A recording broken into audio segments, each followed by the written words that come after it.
I'm Joel McCower here at the Clean Energy Ministerial with Tom Steyer from NextGen Climate America. Tom, we've talked a lot at this event about energy access, about the 1.2 billion people who don't have access to energy. But there's another kind of energy access I want to talk about, which is people here in the United States who don't have access to the jobs and the other economic opportunities that the clean energy economy promises and is bringing. How do you think about that, and what's the conversation that we need to be having? When you think about accelerating the move to clean energy, you're really talking about a gigantic infrastructure project. So within California, if you think about the two bills that passed last year, one of them said that we were going to double the efficiency of commercial buildings. There are 600,000 commercial buildings in the state of California. And the other said that we were going to generate 50% of our electricity from renewable sources by 2030. Both of those goals involve an enormous amount of work.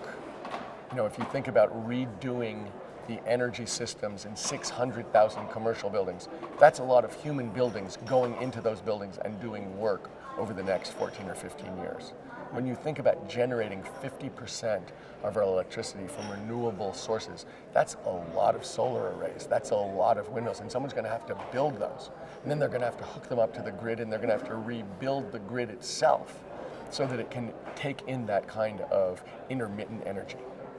So without any question, that huge infrastructure project, just in those two examples, is going to create thousands, tens of thousands, hundreds of thousands of jobs. We have over 500,000 clean energy jobs in California right now. The question is going to be, who gets those jobs, which people in which communities get those jobs, and what do they get paid? And it's really important that those jobs be fairly distributed around California, that everybody participates in it, that in effect gives everybody a chance to earn a decent wage that you can support it. So how do we make that happen? And of course, it's not just California. California is the center of it for now, but this is a national opportunity.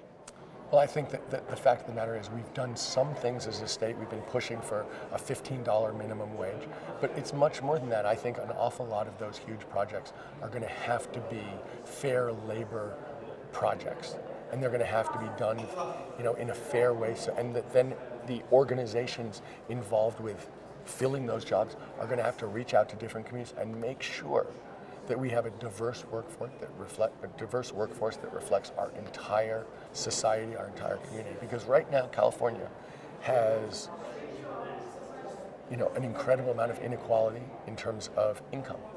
And this is an opportunity for us to create really good paying jobs, but to make sure that they get fairly distributed. So help me understand the mechanism. Is this a legislated thing? Is this a market-based thing? Or what do we need to do to proactively? There's going to be, a bunch of this is going to be through organizations. So for instance, I think when a lot of these jobs are skilled labor jobs, you're going to have some form of apprenticeship. Now whether that comes through unions, where they're training people over an extended period of time while they work, or whether it comes to apprenticeship with businesses, a bunch of these jobs will be hired out through the state itself. When you think about the grid, there's going to be a bunch of different organizations involved in this.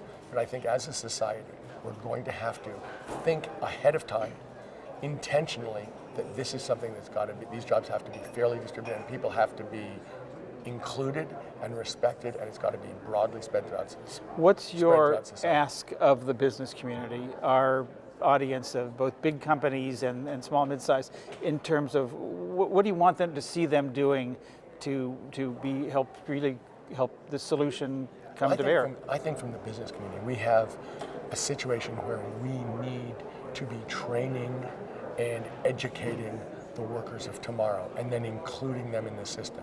And that's as much a business issue as it is a broader civil society issue.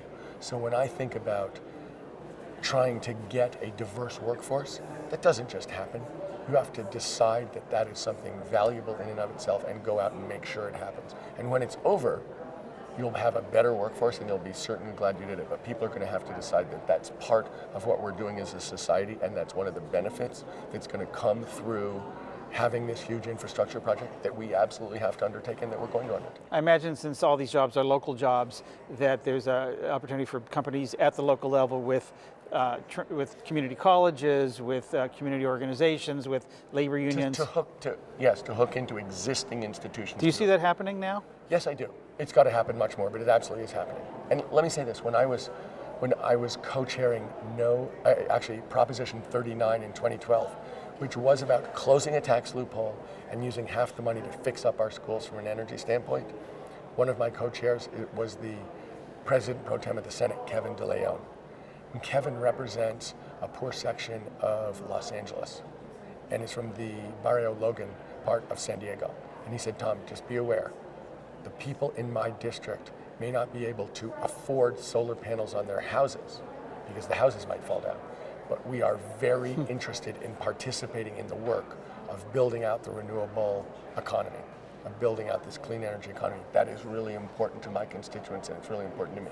And I listened to him. I knew it before, but I've never forgotten what he said. So when we talk about this again in, say, 2 years, what's the signal what do you want to see happen that you'll know that we're finally heading in this right direction? What are sort of the 1,000 flowers that you want to see blooming? What does that look like? In terms of the jobs being fairly Yeah. distributed, I think that when you think about the institutions for education and training in our society, when you get beyond high school, you get to about 240,000 students in the UC system, about 580,000 students in the CSU system, 2.4 million kids in community college.